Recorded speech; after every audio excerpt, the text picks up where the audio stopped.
అంతా మా ఇష్టం. సెక్రటరియట్లో ఐఏఎస్ల ఇష్టరాజ్యం. సమయపాలన పాటించకుండా విధులకు మధ్యాహ్నం తర్వాతే సచివాలయానికి. కొందరు ఇలా వచ్చి అలా బయటకు. మరికొందరు రాత్రి 10 దాటినా ఆఫీసులోనే.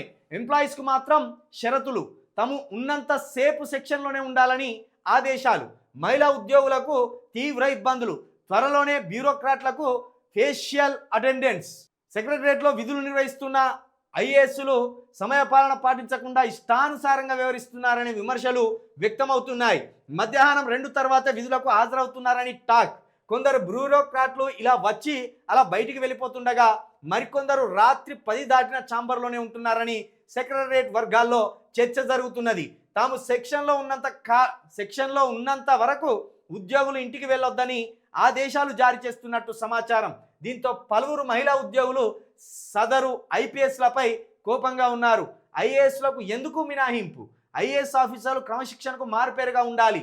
అందులో రాష్ట్ర పాలనకు కేంద్ర బిందువైన సెక్రటరియట్లో పనిచేసే బ్యూరోక్రాట్లు మరింత ఆదర్శంగా వ్యవహరించాలి. కానీ మెజార్టీ ఆఫీసర్లు తమకు ఇష్టం వచ్చినప్పుడు వచ్చి నచ్చనప్పుడు బయటకు వెళ్తున్నారని విమర్శలు వెల్లువెత్తుతున్నాయి. ఇట్లున్నది పరిపాలనకు సంబంధించిన కేంద్ర బిందువు అయిన సెక్రటరియట్లో ఇలాంటి తతంగం జరుగుతున్నది. మరి ముఖ్యమంత్రి గారినే వీళ్ళు ఏమన్నా ఆదర్శంగా తీసుకున్నారా ఏందో అర్థమైతలేదు.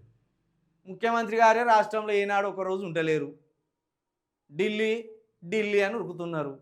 కాబట్టి మనం ఎందుకు ఉండాలి సెక్రటరియట్లో? మనల్ని అడిగేటోళ్ళు ఎవరు అనుకున్నారేమో. మరి సెక్రటరియట్లో ముఖ్యమంత్రి గారు నిజంగా అక్కడ కూర్చుంటే అన్నీ చక్కబడతాయి. ముఖ్యమంత్రి గారే ఏ రోజు అందుబాటులో ఉండలేరు. కాబట్టి వాళ్ళు దాన్ని అలుసుగా తీసుకొని ఇలాంటి పనులకు వాళ్ళు మొదలుపెట్టింది. ఐఏఎస్ ముఖ్యంగా ఐఏఎస్ అంటే మొత్తం సంక్షేమ పథకాలు ఈ తతంగం అంతా మీ చేతుల నుండే నడుస్తుంది. మీరు చెప్తేనే ముఖ్యమంత్రి గారు ఏ డిస్టిక్కి ఏమి ఇవ్వాలి, ఏ డిస్టిక్లో ఏం పాడై ఉన్నది, ఏ సంక్షేమ పథకాలు ఎవరికి అందలేరు, ఇదంతా మీకు అనుసరణలోనే జరుగుతుంది ఐఏఎస్లు. ఇక మరి మీరు వ్యక్తిగత పనుల మీద మధ్యాహ్నం ఆఫీస్కు రావడం, మీ ఇష్టం ఉన్నప్పుడు వెళ్ళిపోవడం, మళ్ళా వీళ్ళు ఒకవేళ 1 గంట వరకు నైటు సెక్రటరీలు ఉన్నా మళ్ళీ మహిళా ఉద్యోగులు వీళ్ళతోటి ఉండాలంట. ఇది ఎక్కడి పరిస్థితి? మహిళా ఉద్యోగులు మీరు ఎంతసేపు ఉంటే వాళ్ళు అంతసేపు ఉంటే వాళ్ళ సంసారాలు ఉండాలా ఆగం కావాలా? దీని మీద చర్యలు తీసుకోవాలి ఖచ్చితంగా. ముఖ్యమంత్రి గారు దీని మీద చర్యలు తీసుకోవాలి. ఇది చాలా మహిళలను చాలా ఇబ్బంది పెట్టే పనులు ఇవి. 10 దాటినా కూడా మహిళలు అదే సెక్రటరియట్ ఆఫీస్లో ఉద్యోగస్తులు అక్కడనే ఉండాలంటే ఇది చాలా దుర్మార్గమైన పనిది. అటు వర్క్ జరుగుతలేదు, ఇటు మహిళలను ఇబ్బంది పెట్టే కార్యక్రమం 2 జరుగుతున్నాయి.